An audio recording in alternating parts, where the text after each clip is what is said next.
आणि महायुतीमध्ये मुंबईतील 6 पैकी 5 जागा भाजपला मिळण्याची शक्यता आहे। सूत्रांची माहिती, मुंबईतील 1 लोकसभेची जागा शिंदे गटाकडे जाण्याची ही शक्यता असल्याची माहिती सूत्रांकडून मिळते। दक्षिण मुंबईमध्ये अरविंद सावंत विरुद्ध राहुल नार्वेकर यांच्यामध्ये लढत होतीये आणि भाजपचा मुंबईबाबतचा प्रस्ताव शिंदे गटाला मात्र मान्य नाहीये असंही सूत्रांकडून कळतंय।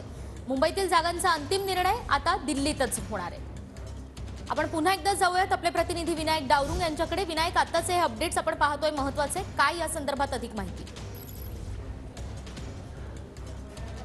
निकिता बरोबर आहे, भाजपने मुंबईकडे सुद्धा विशेष लक्ष जे आहे ते दिलेलं आपल्याला पाहायला मिळते। मुंबईमध्ये 6 लोकसभा मतदारसंघाचा सुद्धा आढावा रात्री घेण्यात आला। आशिष शेलार स्वतः जे आहेत ते मध्यरात्री या ठिकाणी आलेले होते, त्यांच्याकडून मुंबईतल्या सगळ्या जागांचा आढावा घेण्यात आलेला।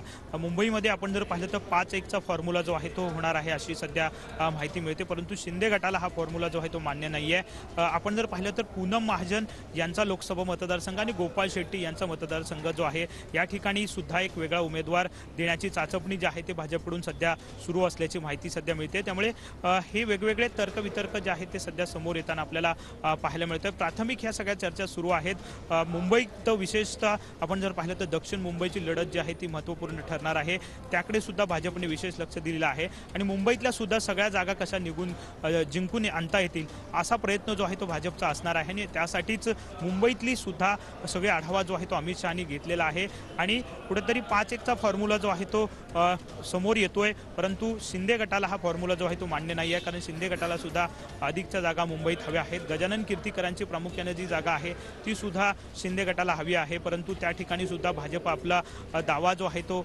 आग्रही देताना पाहायला मिळतोय। त्यामुळे कशा पद्धतीने हा तिढा मुंबईतला सुद्धा सुटेल हे आता बघावं लागेल। विनायक, जाणून घेत राहू, धन्यवाद।